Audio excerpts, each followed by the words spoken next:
11ই April Wankhede স্টেডিয়ামে ফেরো দর্শকের ধিক্কারের শিকার হার্দিক পান্ডে। তাদের শান্ত করতে হাত জোর করে অনুরোধ করলেন বিরাট কোহলি। রোহিত শর্মাকে সরিয়ে মুম্বাই ইন্ডিয়ান্স অধিনায়ক হিসেবে হার্দিকের নাম ঘোষণার পর থেকেই ক্রিকেট প্রেমীদের একাংশ ক্ষুব্ধ। ঘরের মাঠ ওয়াংখেড়েতে দিল্লি ক্যাপিটালসের বিরুদ্ধে আগের ম্যাচেও দর্শকদের কটাক্ষের শিকার হয়েছিলেন তিনি। এদিনও তার ব্যতিক্রম হলো না।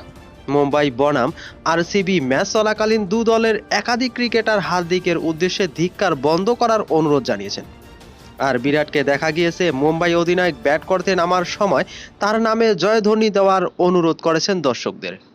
হার্দিকের পাশে দাঁড়ানোই শুধু নয়, বিরাট জানিয়েছেন গৌতম গম্ভীরের সঙ্গে তার মনোমালিন্যও দূর হয়ে গিয়েছে। বিবাদ নেই নবীনুল হকের সঙ্গে। একটি অনুষ্ঠানে রয়্যাল চ্যালেঞ্জার্স বেঙ্গালুরু তারকাকে বলতে শোনা গেল, আমার ব্যবহারে মানুষ হতাশ হয়েছে, আমি নবীনকে জড়িয়ে ধরেছিলাম, সেদিন গৌতী ভাই আমাকে জড়িয়ে ধরে, ফলে মাসলা আর নেই, তাই জনতা হতাশ হয়েছে, ওরা বিদ্রূপ করছে। আরে আমরা কি আর বাচ্চা আছি নাকি?